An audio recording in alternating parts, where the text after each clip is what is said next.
Hey there, and welcome to Common Sense Golf with Carey Hodsden, PGA at X Golf Chesapeake in the beautiful Chesapeake, Virginia. Good to see you guys again, and I've got a lot of really great information to share with you at this point. Today, I want to talk about the most important thing in your golf swing. And I know that when we make these videos, we kind of get a little bit of a hook with what we write on the videos to kind of get you engaged and come in and watch these things. But I'm telling you, when I say that this is the most important thing, I am not kidding you. This is the most important thing in your golf swing. You have to figure out how to stay centered, okay? Super, super important. When I teach people, there's a few fundamentals that I really have to get into right when we first start the teaching process in the golf swing. One is your grip. You have to have a good grip because without the proper grip, your hands won't release the proper way and get into the golf ball and compress the golf ball the way we need to. Two, our legs, our knees, our hips, our feet, they have to move in the right way. Okay, otherwise we don't get a good weight shift. We have poor balance.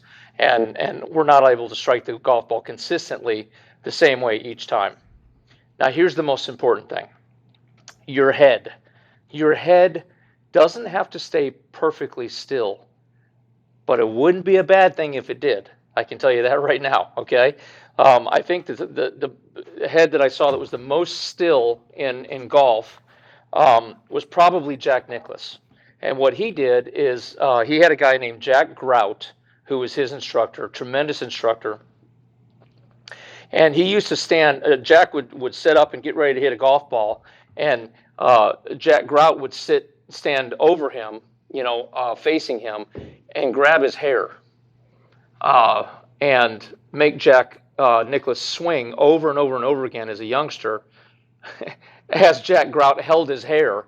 And apparently it was pretty painful because the man does not move his head when he swings a golf club. And it's very impressive, which is why he was so consistent in my estimation. Now, why is it that we can't move our head? If you look at where the golf ball is right here on the ground, you'll note that when I set up and get ready to hit this golf ball, I have this golf ball as a wedge in my hands, a sand wedge. The ball is approximately in the middle of my stance. Everybody's a little bit different. I like to see the ball no farther back than the middle of our stance for a full shot, and then occasionally a little bit farther back if I have to hit some type of knockdown or some type of spin shot or draw shot or something like that. Fodder for other lessons that we'll talk about in the future. The most important thing is that wherever your head is when you start and you set the club down, that is where the bottom of your golf swing is, okay? The bottom of your golf swing is wherever your club sits in a nice relaxed position with your arms hanging and your head, when you set your head at the beginning of your setup, wherever your head is where it needs to stay. If I move my head back this much, the bottom of my swing is now over here, okay? Because I'm going to be swinging around my spine angle here, and the bottom of my golf swing now, where my club is going to bottom out flat and flush to the ground, if I move my head this way, the bottom of my golf swing, or the center of my golf swing, will be farther back. If I move my head this way ahead of the golf ball, now the bottom of my swing will be in front of the golf ball, okay?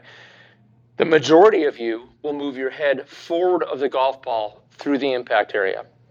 There's several reasons for doing that. The most common is that as you take your club back, your left shoulder will hit your chin, okay? And then as you start to move forward, your chin will follow your shoulder and pull your head in front of the golf ball, which means that you're most likely going to thin it, okay? Or if you early release, chunk it.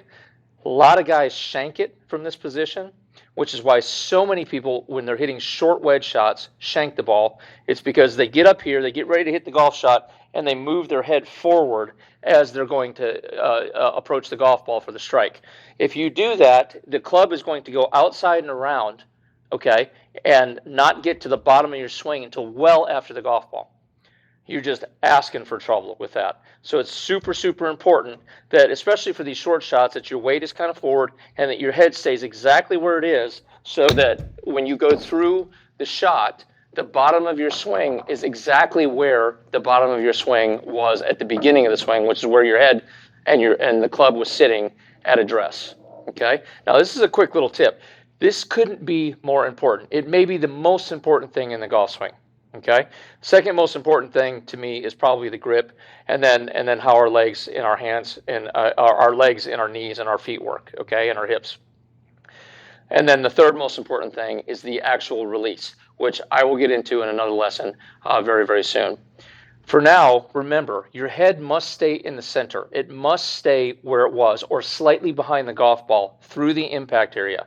If you move it off the golf ball, you have to move it back the exact same amount to get to the center of your golf swing so the golf club will bottom out. If you move it ahead of the golf ball, you're pretty much in trouble. So let's try to avoid doing that at all costs. Thank you very much for watching. I'm Carey Hodsden, PGA with Common Sense Golf, and hit them long and straight, and I will see you very soon.